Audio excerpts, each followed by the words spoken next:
நம்ம இன்னைக்கு வீட்டில் மாவுலாம் இல்லாதனால காலி ஆயிடுச்சு. எல்லா மாவு பொது மாவு டீ மாவுலாம் காலி ஆயிடுச்சு. அதனால இன்னைக்கு வெள்ளை பணியாரம் செய்ய போகிறோம். செட்டிநாடு வெள்ளை பணியாரம் செய்ய போகிறோம். அது எப்படி செய்ய போகிறதுன்னு பார்ப்போம். வீடியோக்குள்ளே போவோம். இந்த வெள்ளை பணியாரம் சாப்பிட்டா வந்திருக்கு. இது எப்படி செய்யறதுன்னு நம்ம வீடியோக்குள்ளே போய் பார்ப்போம் வாங்க. இன்னைக்கு நம்ம சேனலில் செட்டிநாட்டு வெள்ளை பணியாரம் எப்படி செய்யறதுன்னு பார்ப்போம் வாங்க. இந்த செட்டிநாட்டு வெள்ளை பணியாரம் செய்வதற்கு என்னென்ன தேவைன்னு பார்ப்போம். மாவு அரிசி நம்ம கேட்டுக்கிறோம். கடையிலோட மாவு அரிசிலாம் கட்டையாக பெருசாக இருக்கும். பச்சரிசி மாவு அரிசின்னு கேட்டால் கொடுப்பாங்க, அதை வாங்கிக்கணும். அதை வந்து ஒரு கப்பு இந்த பார்த்தீங்களா, ஒரு கப்பு அரிசி அதை நிறைய எடுத்துக்கிட்டோமா, அதை வரைக்கும் எடுத்துக்கிட்டோமா, அந்த அளவுக்கு நம்ம வந்து அந்த மேலே அளவுக்கு நம்ம வந்து கைப்பிடி இப்படி அந்த அளவுக்கு எடுத்துக்கிறோம். அந்த தலை தட்டு அந்த அதில் உள்ளதை நம்ம அந்த அந்த அந்த அதுக்கு வந்து அளவு இல்லை. அரிசியை வந்து நம்ம தலை தட்டை எடுத்துக்கிட்டோம். அதுக்கு மேலே அள்ளி கோரமாக வைக்கிறத அதோடைய அளவே வெள்ளை பணியாரத்துக்கு அளவே. எது எப்படி அளவு எடுத்துக்கிட்டாலும் நமக்கு இதே அளவு. நம்ம ஒரு படி எடுத்துக்கிட்டோம்னா அது தலை தட்டிட்டு அதுக்கு மேலே அள்ளி வைக்கிற உளுந்து தான் அதுக்கு அளவு.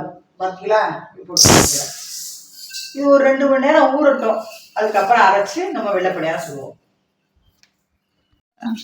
நம்ம ஆல்ரெடி உளுந்து அரிசி ஊற வச்சோம்னா நிச்சயமே நல்லா ஊறிடுச்சு. இனிமேல் நம்ம கிரைண்டரில் விட்டு ஆட்டிட்டு வந்து நம்ம வெள்ளை பணியாரம் ஊற்றுவோம். வாங்க கிரைண்டரில் ஆட்டுவோம். நம்ம கிரைண்டரில் போட்டு இட்லிக்கு ஆட்டுறது மாதிரி ஆட்டணும். இட்லி பதம் இட்லிக்கு ஆட்டி அழுவோம் இல்லையா, அதே மாதிரி ஆட்டி அடிக்கணும். இட்லி பதத்துக்கு ஆட்டி அடிக்கணும்.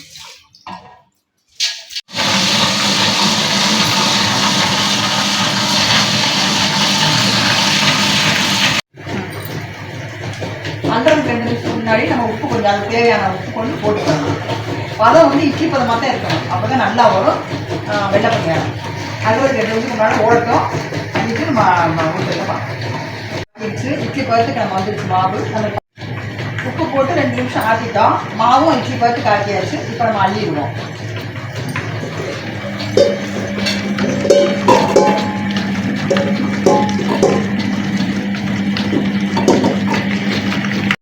மாவு ஆட்டி எடுத்துகிட்டு வந்துட்டோம். இதுதான் இந்த பதம். வெள்ளை பணியாரத்துக்குள்ள பதமே இதுதான். இப்படி தான் இருக்கணும் வெள்ளை பழம். எண்ணெய் காய வச்சுருக்கோம். நம்ம ஊற்றுவோம் வாங்க. கொஞ்சம் மல்லி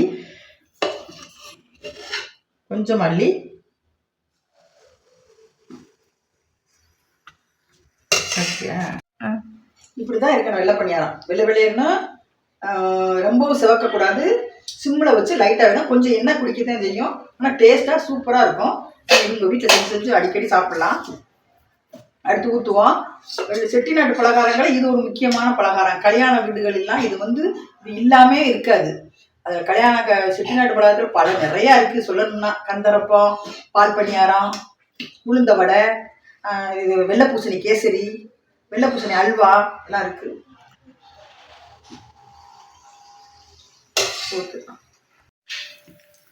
இந்த அல்வா மேலே வந்துடும். ஒன்றொன்னாத்தே சுடணும்.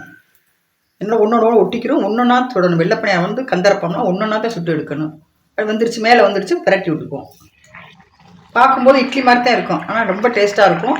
இதுக்கு வந்து சிக்கன் தொக்கு வச்சு சிக்கன் கிரேவி ரொம்ப டாப்பாக இருக்கும். நம்ம இன்றைக்கி சிக்கன் இதில் எடுக்கலை. நம்ம தக்காளி சட்னி வச்சுருக்கோம், தேங்காய் சட்னி வச்சுருக்கோம். சூப்பராக இருக்கும். பணியாரத்துக்கு சட்னி தக்காளி சட்னி தேங்காய் சட்னியோட மட்டன் குழம்பு சிக்கன் கிரேவி ரொம்ப சூப்பராக இருக்கும். கல்யாணக்கார வீட்டில் செட்டிநாட்டு பக்கம் இது இல்லாமல் இருக்காது. இது இலைக்கு ஒரு பலாரம் மீனி வச்சுருவாங்க. இந்த வெள்ளை பணியாரத்துக்கு கொஞ்சம் உளுந்துருந்தா போதும். பச்சரிசி இருந்து உளுந்துருந்தா போதும். 2 மணி நேரம் தான் சூப்பரான வெள்ளை பணியாரம் ரெடி. இட்லி தோசையை விட இது ரொம்ப வேலை கம்மி. 2 மணி நேரம் தான் வேலை கம்மி.